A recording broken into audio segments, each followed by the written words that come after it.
tentang penetapan jumlah untuk distribusi kebutuhan. Jaksa Agung ST Burhanuddin mengungkapkan peran 4 tersangka kasus dugaan korupsi pemberian fasilitas ekspor crude palm oil atau CPO atau minyak goreng.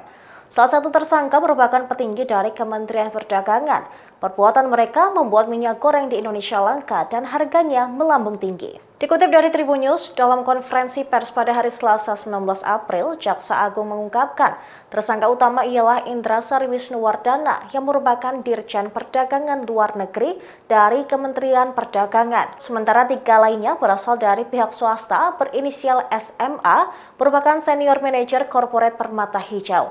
Kemudian tersangka MPT merupakan Komisaris PT Wilmar Nabati Indonesia.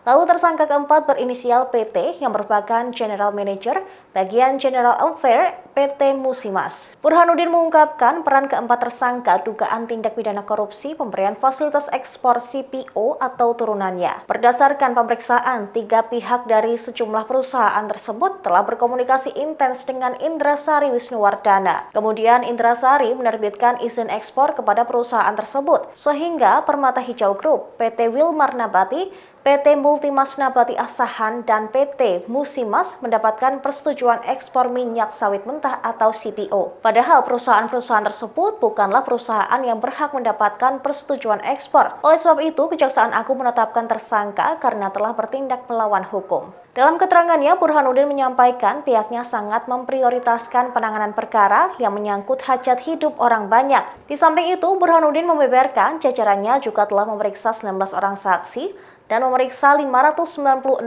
dokumen dan surat terkait lainnya hingga meminta keterangan ahli. Kini keempat tersangka akan ditahan untuk 20 hari ke depan. Ketiga tersangka telah berkomunikasi secara intens dengan tersangka IWW, sehingga Permata Hijau Group, PT Wilmar Nabati, PT Multimas Nabati Asahan, PT Musimas untuk mendapatkan persetujuan ekspor. Padahal perusahaan-perusahaan tersebut bukanlah perusahaan yang berhak untuk mendapatkan persetujuan ekspor. Karena sebagai perusahaan yang telah mendistribusikan CPO atau EDB palm oil tidak sesuai dengan harga penjualan dalam negeri atau DPO. Juga sebagai perusahaan yang telah mendistribusikan CPO EDB palm oil ke dalam negeri yang bukan berasal dari perkebunan inti. Perbuatan tersebut telah melanggar pasal 54 ayat 1 huruf A dan ayat 2 huruf A, B, C, ABE maksud saya, dan F Undang-Undang Nomor 7 tahun 2014 tentang perdagangan, Keputusan Menteri Perdagangan Nomor 129